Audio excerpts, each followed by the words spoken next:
যদি তুমি সূর্যের মতো উজ্জ্বল হতে চাও, তাহলে সবার আগে তোমাকে সূর্যের মতো পড়তে শিখতে হবে।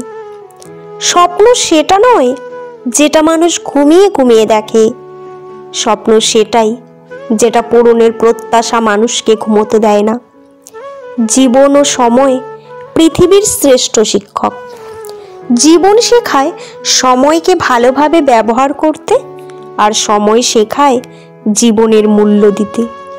নিজের গোপন কথা নিজের মধ্যেই রাখতে হয়।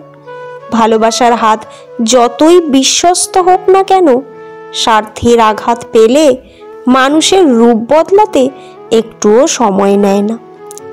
জীবনে যদি বারবার পড়ে যান, তবে পথটাকে বদলান, স্বপ্নটাকে নয়। কারণ গাছ তার পাতা বদলায়, জায়গা নয়। তাদের সাথে বন্ধুত্ব করো যাদের দিনদারি তোমার চাইতে বেশি এবং দুনিয়াদারি তোমার চাইতে কম। তুমি অপরের যত ক্ষতি চাইবে, তার চেয়ে বেশি তুমি নিজেই ক্ষতির সম্মুখীন হবে। জীবনে যতই গরম আসুক না কেন, নিরাশ হবেন না। কারণ সূর্য যতই প্রবল হোক না কেন, সমুদ্র কখনো শুকিয়ে যায় না। খারাপ মানুষের সঙ্গের চেয়ে একা থাকা অনেক ভালো। যে তোমাকে কষ্ট দেয় তার ওপর পাগল হওয়া স্বাভাবিক। ক্ষমা ও ভালোবাসা অর্জনের চেয়ে বিশ্বাস অর্জন করা কঠিন। মানুষ প্রতিষ্ঠিত হওয়ার পরে যে ব্যবহারটা করে, সেটাই তার আসল চরিত্র। ভোলা যায় না স্মৃতি, বাধা যায় না সময়, জানা যায় না ভবিষ্যৎ, চেনা যায় না মানুষকে, কেনা যায় না মন, ফিরে পাওয়া যায় না অতীত। আপনাকে সফলতা পেতে হলে ব্যর্থতার রাস্তা দিয়ে হাঁটতে হবে।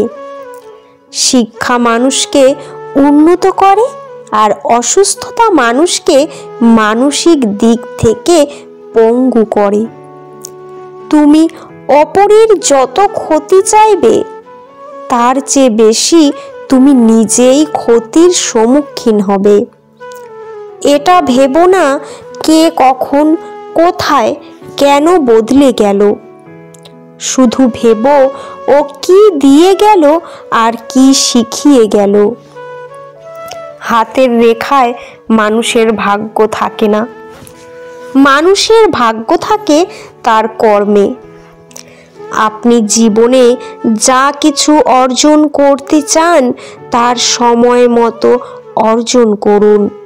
কারণ জীবন সুযোগ কম দেয় এবং আঘাত বেশি করে। কাউকে ঠকিয়ে দুদিন খুব মজা করছো, কিন্তু মনে রেখো, যেদিন ঈশ্বর ঠকাবে, সেদিন থেকে সারা জীবন দুঃখের সঙ্গ দিতে হবে। ভবিষ্যৎ এখন আর সেভাবে ভাবায় না, খালি পিছু ডাকে। ফেলে আসা অতীত হাতছানি দিয়ে চলে।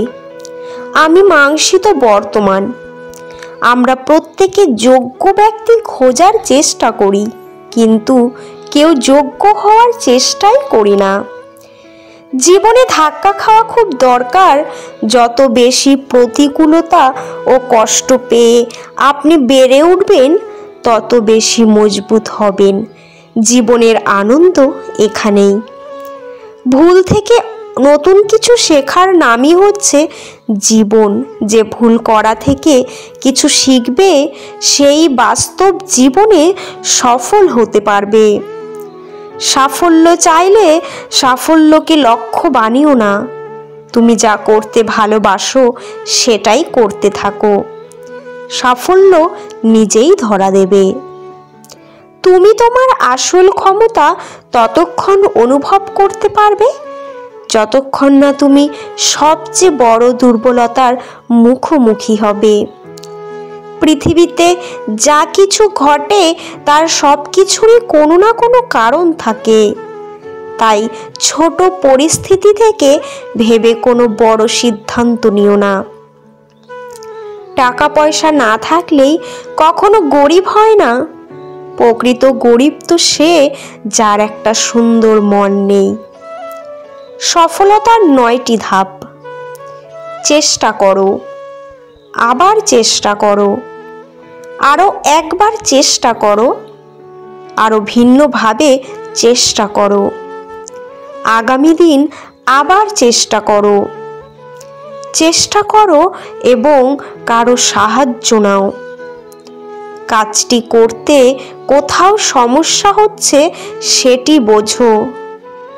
চেষ্টা করে যাও যতক্ষণ না সফল হচ্ছ। অর্থসত্ত্ব মিথ্যা অপেক্ষা ভয়ঙ্কর জ্ঞানী। শক্তি সুশিক্ষায় মেলে মুক্তি। একতাই শক্তি, একতাই বল। বিপদের বন্ধুই প্রকৃত বন্ধু। যার যা কাজ তা তারই সাজে। ব্যর্থতা হচ্ছে সফলতার স্তম্ভ স্বরূপ। কথায় না বড় হয়ে কাজে বড় হও। মাঝে মাঝে মনে হয় হাল ছেড়ে দেই, কিন্তু পরক্ষণেই মনে পড়ে আমি নিজেকে কথা দিয়েছি যে আমি প্রমাণ করে দেখব আমিও পারি। জীবনে লক্ষ্য স্থির রাখা আবশ্যক, কারণ লক্ষ্য এবং জীবন মানুষকে ভুল পথে চালিত করে। কারোর প্রিয়জন হতে গিয়ে প্রয়োজন হতে যেও না। মনে রেখো, যা খাওয়ার পরে ভারের জায়গাটা কিন্তু ডাস্টবিনেই ফেলতে হয়। মাটিতে পড়ে থাকা ধুলো তোমার কোনো ক্ষতি করে না ঠিকই, কিন্তু সেই ধুলো যখন চোখে পড়ে তখন খুব যন্ত্রণা দেয়। যার যেটা নেই সে কখনো সেটার মূল্য বোঝে না। একমাত্র সেই ব্যক্তিই সেটার মূল্য বোঝে যার কোনো জিনিস পূর্বে ছিল কিন্তু এখন নেই। যার বন্ধুদের অপমান করে, বন্ধুদের অপমানিত হতে দেখে, কাপুরুষের মতো নীরব থাকে, তাদের সঙ্গে সংসর্গ করো না। জীবনে চলার পথে বাধা আসতেই পারে, তাই বলে থেমে যাওয়ার কোনো অবকাশ নেই। যেখানে বাধা আসবে সেখান থেকেই আবার শুরু করতে হবে। অসৎ ব্যক্তি সৎ ব্যক্তির কাজের মধ্যে কোনো মহৎ উদ্দেশ্য খুঁজে পায় না। আপনি যদি গরিব হয়ে জন্ম নেন তাহলে এটা আপনার দোষ নয়, কিন্তু যদি গরিব থেকেই মারা যান তবে সেটা আপনার দোষ। ভিডিওটি ভালো লাগলে চ্যানেলটি সাবস্ক্রাইব করে পাশে থাকবেন। ধন্যবাদ, ভালো থাকবেন।